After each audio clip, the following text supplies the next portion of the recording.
Sveikas. Labai džiaugu, kad tu užsukai. Kaip tik šiandien turiu laisvą dieną.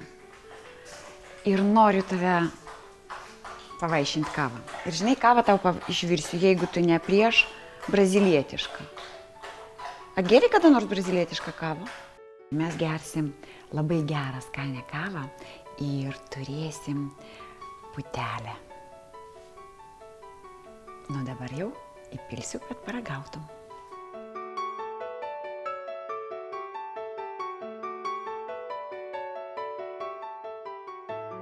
Matai, kaip gražu. O dabar ir skonį išragausi.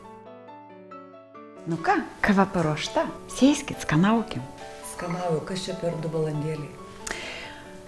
Žinai, aš tau noriu pasakyti, kad šiaip labai įdomi istorija.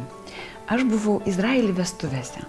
Didžiulės vestuvės, 500 žmonių ir gavau dovanų. Kiekvienas svečias gavo dovanų būtent šitų valandėlių pora. Ir kas bebūtų keista, kad kiekvieną kartą, kai aš pabarstau druską arba pipirą, aš prisimenu tas vestuvės.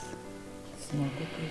Ir aš labai tau noriu irgi padaryti dovaną, kad tu prisimintum tuomet, kai skanausi tavo arba tavo vyro paruoštą mėsą, prisimintum mane.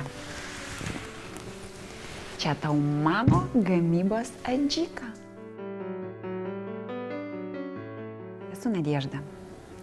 Ir lietuvių kalboje mano vardas reiškia viltį.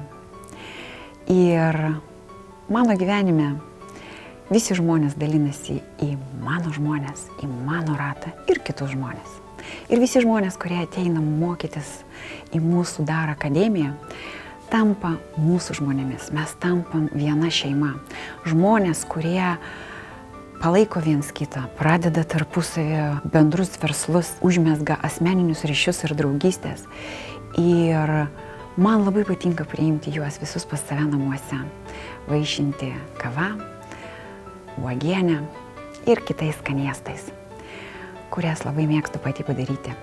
Ir su mūsų komanda mes padedam žmonėms iškelti savo tikslus, suplanuoti veiksmus ir gauti tos rezultatus, kurių mes labai norim, apie kuriuos svajojam. Tai yra, mes įgalinam žmonės, jų viltis padaryti realiu gyvenimu. Norite tai? Ateikite ir padarykite savo svajonės realiu gyvenimu. Kviečiame.